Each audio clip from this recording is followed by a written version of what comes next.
लोक में ब्रह्मा ने जब भगवान के चरणों को देखा कि ब्रह्मलोक में उनके चरणों का नाखून दिखाई दे रहा है, तो उनके कमंडलों में जल था और उस कमंडल के जल में उन्होंने भगवान का चरण धो करके कमंडलों में रख लिया। यही गंगा का पहला जन्म है और यही भक्त का जन्म भी इसी प्रकार से होता। कब? जब भगवान नाप ले। भगवान काहे को नाप रहे थे? क्या जमीन नाप रहे थे क्या? क्या भगवान नापा तो उस वस्तु को जाता है जो नापा हुआ न हो। भगवान की तो सारी वस्तु न भी न पाई। वे क्या नाप रहे थे? वे नाप रहे थे बलि ने जो दातापन का अभी अहंकार सात्विक स्वीकार कर लिया था, उसके अहंकार को नाप करके अहंकार की क्षुद्रता बताना चाहते थे। अहंकारी सात्विक अहंकारी भी व्यक्ति अपने को बड़ा पुण्यात्मा मान लेता है, पर भगवान चाहते ये है उस पर कृपा करके, ये उनकी कृपा है कि वो बता दे कि नहीं नहीं, तुम अपने को जितना बड़ा माने बैठे हो, तुम उतने बड़े नहीं हो, तुम छोटे हो, तुम देखो पहचानो, तुम कितना अपने को बड़ा मान बैठे थे। तो भगवान तो बलि का अहंकार नाप लेते हैं। और जब अहंकार जीवन में नप जाए तब पहले सत्कर्म का सात्विक अभिमान आता है, और सत्कर्म का सात्विक अभिमान आने के पश्चात जब भगवान स्वयं जीव का अहंकार, बलि का अहंकार नाप लेते हैं, और नाप लेने के पश्चात ब्रह्मा के कमंडल में, ये ब्रह्मा जो है ये कर्म और विचार के देवता हैं, और इनके कमंडल में जो जल भरा हुआ है, देखिए केवल भगवान के चरण से भी गंगा नहीं बन जाएंगी और केवल कमंडल से भी गंगा नहीं बन जाएंगी। कमंडल भी न जाने कब से था और भगवान के चरण तो अनादि है ही है, लेकिन गंगा का प्रादुर्भाव कब हुआ, गंगा का जन्म कब हुआ? जब कमंडल के जल से भगवान के चरण धोए गए। यही हमारे आपके जीवन में है क्या? ब्रह्मा के कमंडल में ये जल भरा हुआ है। ये जल कौन सा है? ये ब्रह्मा के कमंडल में जो जल भरा हुआ है, ये अनुराग का जल है, प्रेम का जल है। रामचरितमानस में कहा गया, प्रेम भगति जल बिनु रघुराई, अभी अंतर मल कबहु न जाई। का अनुराग ही वस्तुतः दिव्य जल है। और इसका अभिप्राय यह है कि अगर भगवान के चरण हो और जीव में या भक्त में अनुराग न हो, इन चरणों से अनुराग का जब संस्पर्श होता है तो भक्ति की गंगा जो है हमारे हृदय में आ जाती है। अगर हृदय में अनुराग हो और भगवान न हो तो अनुराग की सार्थकता नहीं, और भगवान हो और अनुराग न हो तो सार्थकता नहीं। वो तो भगवान और अनुराग दोनों मिले तो कहीं जाकर के भक्ति की गंगा निकले। भक्ति की गंगा निकल आई, ब्रह्मलोक में उनका जन्म हो गया। यही इसी क्रम से बलि ने अंत में धन्यता प्राप्त कर ली। जब बलि से भगवान ने कहा कि अब बाकी बचा हुआ जो एक पग है उसको भी दे, तो बलि ने कहा कि मेरे पास तो अब कुछ नहीं बचा, आपने सब नाप लिया। भगवान ने कहा कि नहीं, जब तक तुम दोगे नहीं तब तक तो मैं तुम्हें छोड़ूंगा नहीं। तो बलि को अचानक, पहले तो बलि कह रहा था कि मैंने तो आपने सब नाप लिया, अब मैं क्या दे दूं। पर अंत में बलि को सद्बुद्धि आ गई, क्योंकि वहां तो गंगा निकल चुकी है, भक्त का आप उदय हो चुका है। बलि ने तुरंत कहा कि महाराज अब तो मैं ही बचा हुआ हूं, अब मुझे को नाप लीजिए। सो भगवान ने तुरंत जिन चरणों से गंगा निकली थी उन्हीं चरणों को बलि के मस्तक पर रख दिया। बलि के शरीर को उन्होंने नापा और कहा कि भाई सचमुच 3 पग पूरे हो गए, तुम्हारा दान धन्य हो गया, अब तो तुम जो कहोगे वो मैं करूंगा, तुम बताओ मैं क्या करूं। और उसका अभिप्राय क्या? सारा ब्रह्मांड बलिदान माने क्या होता है? सब कुछ दे देने के बाद भी जब तक अहम का दान नहीं होता तब तक बलिदान नहीं होता। बलिदान का अभिप्राय यह है अपने अहंकार को छोड़ देना, अपने अहंकार को का इष्ट देव के चरणों में समर्पित कर देना। और जब व्यक्ति का अहंकार तब भगवान के चरणों में अर्पित हो जाता है, तब भक्ति की गंगा प्रकट हो जाती है, सत्कर्म की सार्थकता हो जाती है। और ऐसी परिस्थिति में ये जो गंगा का प्राकट्य है यही भक्ति के प्राकट्य का स्वरूप। लेकिन ये गंगा ब्रह्मलोक में तो दुर्लभ थी, फिर मृत्युलोक में कैसे आई?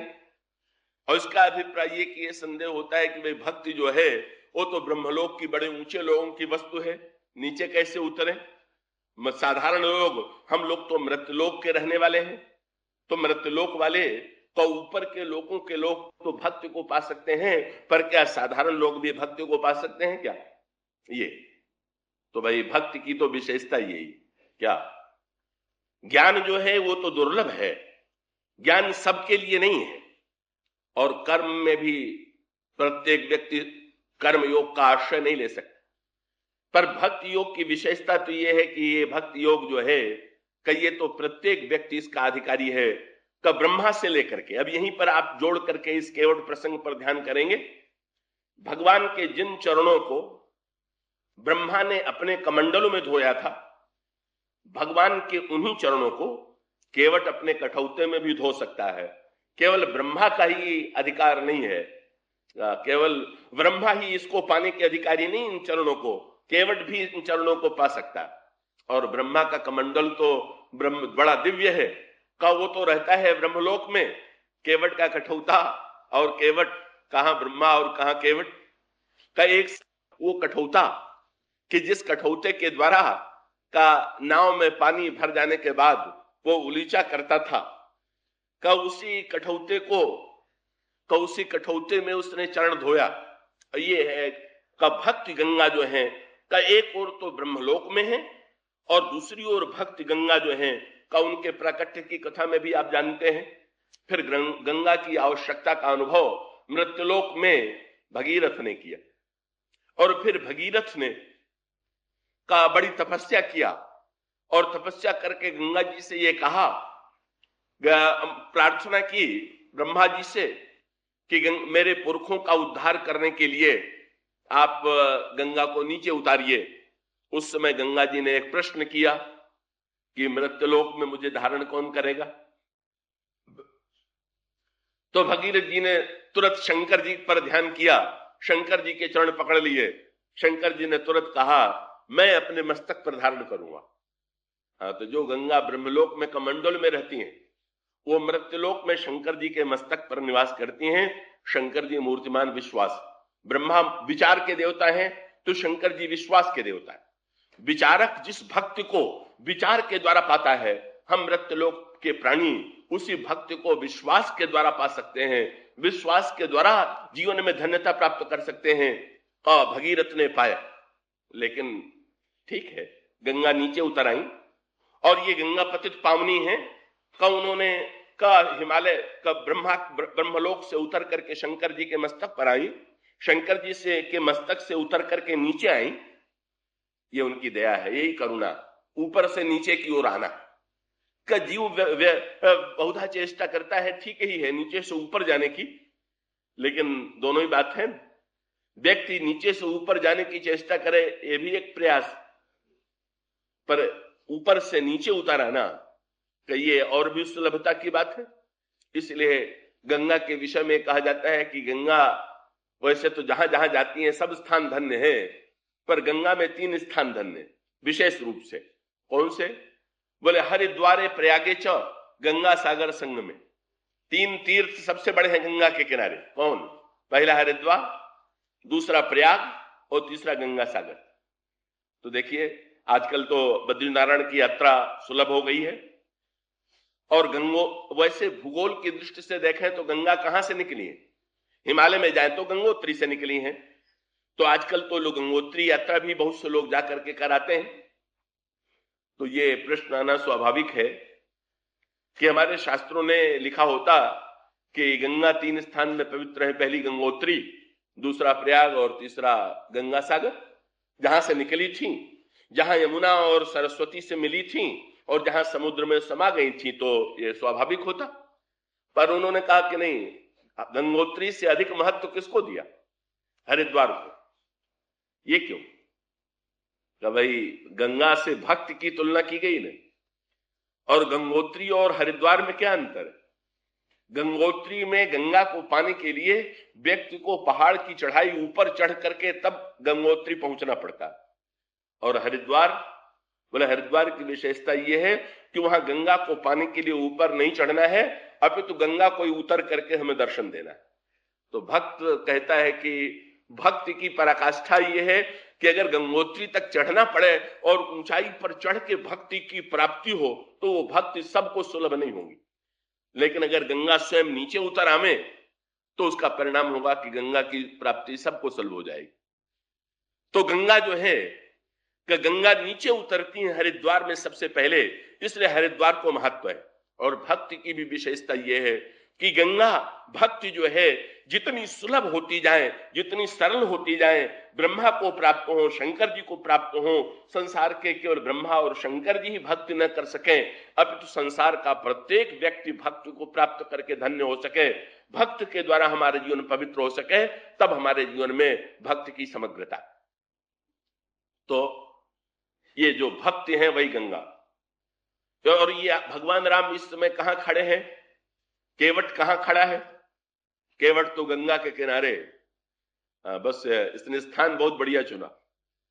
केवट यमुना के किनारे नहीं बैठा, केवट सरस्वती जी को ढूंढने के लिए नहीं गया, केवट तो गंगा के किनारे पर बैठ गया।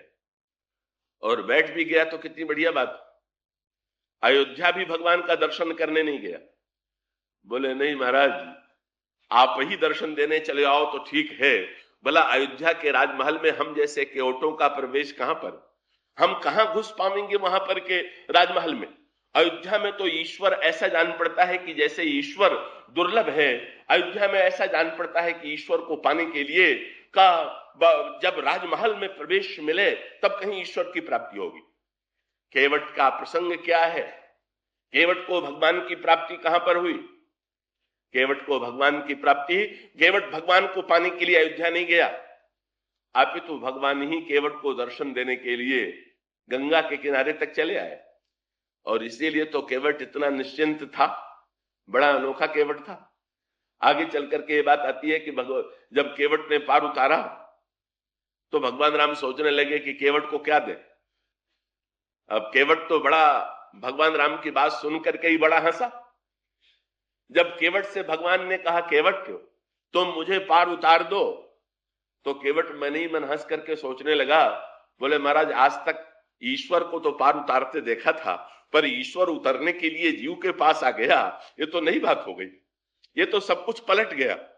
और पलट गया तो आज कोई डरने की ईश्वर से आवश्यकता नहीं है। ईश्वर को अधिकांश लोग मानते भी हैं तो या तो लोभ के मारे या भय के मारे। पर ईश्वर को केवट ने माना तो लोभ के मारे माना कि भय के मारे माना? उसने कहा भय नहीं है। लक्ष्मण जी से संसार में कौन नहीं डरता, बड़े बड़े डर जाते हैं। लखन सकोप वचन जब बोले, डगमगान मही दिग्गज डोले, ऐसे लक्ष्मण जी बोलने वाले। और वही लक्ष्मण जी खड़े हैं बगल में। लक्ष्मण जी साक्षात काल के रूप हैं, पर केवट निर्भय कितना है, भय के मारे ईश्वर को मानने वाले बहुत। पर केवट जो है वो तो बिल्कुल कह देता है बरु तीर मारे ही लखन पे, बोले चाहे बहुत करेंगे तो बाण चला देंगे, पर मैं अपनी बात पर दृढ़ हूं, भय भी नहीं और लोभ भी लेश नहीं। कह दिया कि आपको ये चिंता न हो कि जब ये पार उतारने के पहले इतनी झंझट कर रहा है तो उतारने के बाद कितनी मांग करेगा और क्या झंझट करेगा। तो मैं विश्वास आपको दिला देना चाहता हूं कि बाद में मैं आपसे रंच मात्र कोई हट नहीं करूंगा, कुछ भी न नाथ उतराई चाहो, भय और लोभ समुक्त। केवट भगवान श्री राघवेंद्र से आज जो केवट चाहता है, केवट और भगवान राम का प्रसंग क्या है, केवट ने किस तरह से भगवान को दुर्लभ से सुलभ बनाया। अयोध्या से चल करके जो भगवान आए, केवट ने कहा नहीं महाराज, जब तक ब्रह्मा के कमंडलों में गंगा रहेंगी तब तक। और केवट ने साथ साथ, केवट का उद्देश्य क्या था? केवट ने कहा कि महाराज मैं तो नई गंगा बनाऊंगा और कठौते में नई गंगा बनाऊंगा। भगवान ने कहा गंगा तो सामने बह रही है। सो केवट ने कह दिया कि महाराज, भगवान कहने लगे भाई बड़ी देर हो रही है, जल्दी से पार उतार दो। तो केवट ने भगवान राम से पूछ दिया कि महाराज आप तो मर्यादा पुरुषोत्तम है, ये बताइए जो पहले से खड़े हैं पहले उन यात्रियों को पार उतारो कि पहले आपको उतार दो। तो भगवान ने कहा कि भाई जो पहले से आए हुए हैं उनको पहले पार उतारो। तो केवट ने भगवान को दिखाया, बोले ये देख लीजिए हमारे सारे पुरखे जो हैं पार उतरने के लिए खड़े हैं, बेचारे पार नहीं उतर पाए। और भगीरथ ने अपने पुरखों का उद्धार करने के लिए गंगा को धरित्री पर बुलाया था, पर उन्होंने तो तपस्या की थी। महाराज तपस्या करना भी हमारे बस में नहीं। हमारे साधना करना तो हमारे बस में नहीं है, लेकिन जब तक इन पुरखों को उद्धार करने वाली नई गंगा की सृष्टि में नहीं कर दूंगा और इनको नहीं उतार दूंगा। और गोस्वामी जी ने लिखा, उसने ठीक यही पालन किया। पहले के यात्रियों को पार किया और बाद में भगवान को पार उतारा। लिखा है, पद पखार जल पान करी आप सहित परिवार। फिर किसको पार किया? बोले पितर पार कर, पहले पितरों को पार किया और फिर पितर पार कर प्रभु ही पुण्य मुदित गए उलय पार। पितरों को पार करने के पश्चात फिर भगवान को का पार उतार दिया। ये जो केवट का प्रसंग है, ये वस्तुतः गंगा के किनारे भक्ति की कितनी सुलभता है। भक्त के द्वारा प्रत्येक व्यक्ति का जो सबसे छोटा है, जो बिल्कुल अपढ़ है, का वो व्यक्ति भी कैसे भगवान को सरलता से पा सकता है। कैसे भगवान उस अटपटी भाषा में भी, वो तो स्तुति वेदों में नहीं कर सकता था, वेद नहीं पढ़ा हुआ था। उसने तो भगवान से कह भी दिया, महाराज आप तो पार चले जाएंगे, लेकिन मेरी नाव को अगर आपने तार दिया तो हम क्या करेंगे? केवट की जात कछु वेद न पढ़ाई हो। कोई वेद पढ़ा करके तो हम अपनी जीविका चला नहीं सकते, हम तो केवट हैं।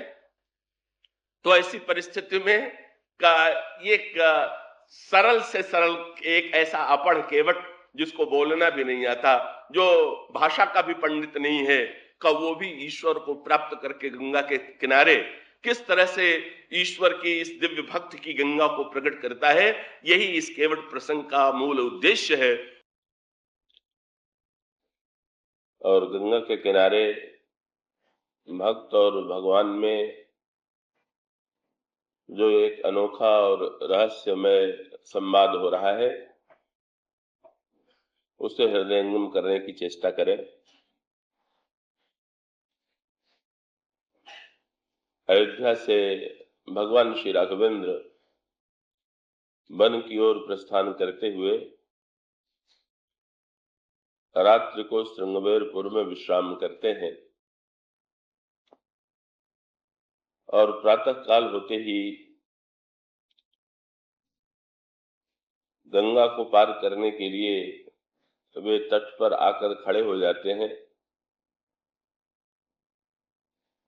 और वहां केवट से ये अनुरोध करते हैं कि वह नौका ले आकर के उन्हें पार उतार दें। केवट का उत्तर सर्वथा अप्रत्याशित था, जिसकी कल्पना नहीं की जा सकती वैसा उत्तर केवट का था।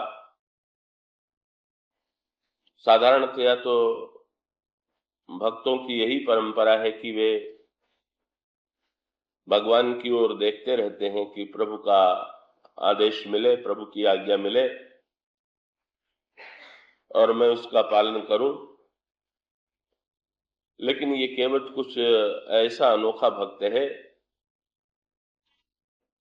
कि भगवान श्री राम के इस अनुरोध को अस्वीकार करता हुआ दिखाई देता है और वो कह देता है कि मैं आपके लिए नाव नहीं ले आऊंगा। और उसके पश्चात केवट भगवान श्री राम के सामने स्पष्ट कर देता है कि आप ये न समझ लीजिएगा कि मैं आपको नहीं पहचानता हूं, इसलिए मैं इस प्रकार की धृष्टता कर रहा हूं। नहीं नहीं, मैं आपके मर्म से भली प्रकार से परिचित हूं,